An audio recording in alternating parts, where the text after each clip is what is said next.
Welcome back.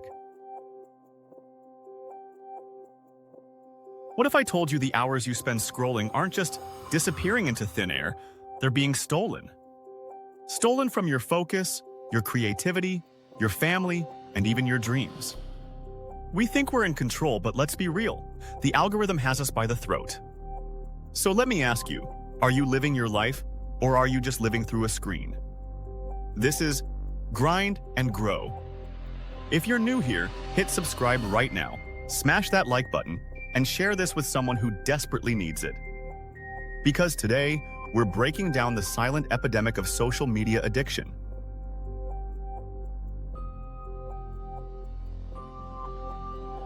Think about it. Our phones are the first thing we touch when we wake up and the last thing before we sleep. That's not a coincidence. Social media is engineered to be addictive. Every notification, every like, every heart emoji is a hit of dopamine. It feels good, so we come back. But what makes it worse is the unpredictability. You never know if the next scroll will bring something amazing or something boring. That uncertainty is called a variable ratio reinforcement schedule, the same principle slot machines use in casinos. And guess what? It works even better on your phone.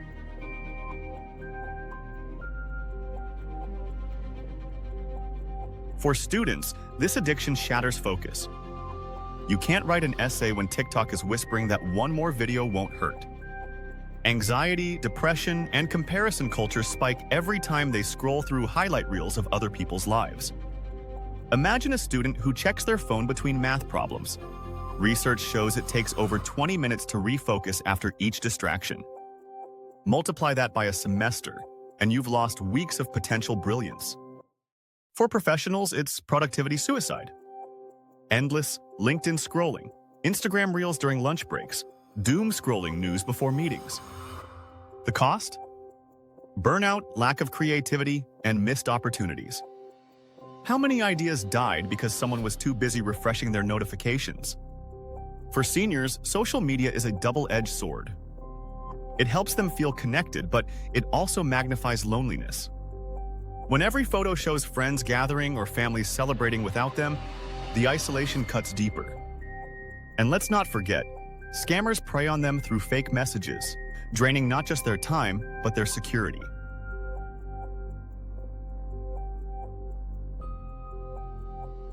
So what keeps us trapped? 3 big psychological forces. 1. FOMO, the fear of missing out. Students fear missing a meme. Professionals fear missing a market trend. Seniors fear missing family updates. This fear keeps us chained to the feed. 2.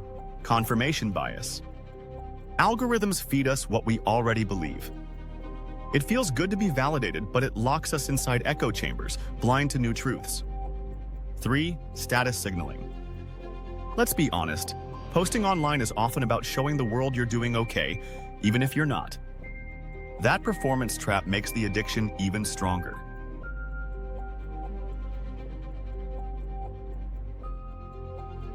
Picture a high school student scrolling until 3 a.m., exhausted in class the next day, grades slipping, not because they're lazy, but because they're trapped. Picture a professional sitting at dinner with family, but instead of looking at their child's face, their eyes are glued to an endless reel of strangers. Picture a grandparent refreshing Facebook for hours, waiting for likes on a birthday photo, instead of calling their grandchild directly. These are not exaggerations.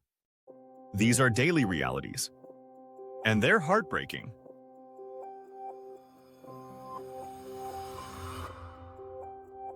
The American Psychological Association links heavy social media use with spikes in teen anxiety and depression.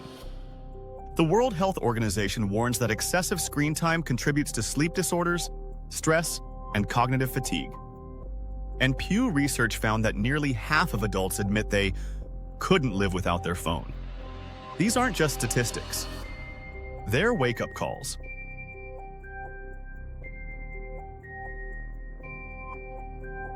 So how do we take our lives back? First, awareness. Track your usage. Your phone has tools: Apple's screen time, Android's digital well-being. Look at the numbers and face the truth. Second, boundaries.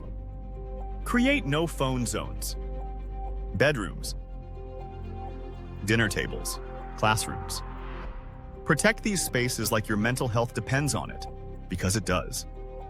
Third, replacement. You can't just delete the habit, you must replace it.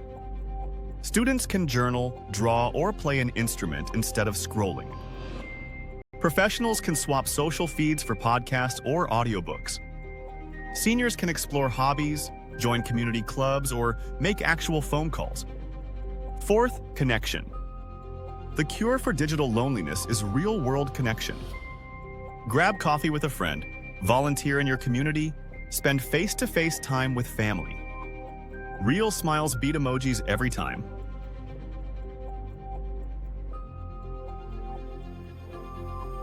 Psychologists recommend a dopamine detox. Try 1 day offline a week. The first few hours will feel like withdrawal, but your brain will slowly recalibrate. Another trick is the 20-second rule. Make distractions harder to reach. Put your phone in another room when you study or work. That tiny barrier is often enough to break the cycle. And then, there's digital replacement therapy. Every time you feel the urge to scroll, do something small but real. Write a thought down.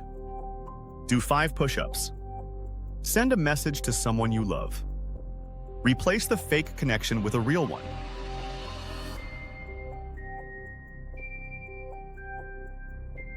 Here's the truth. You were not born to be a prisoner of the feed. You were born to create, to love, to live, to thrive.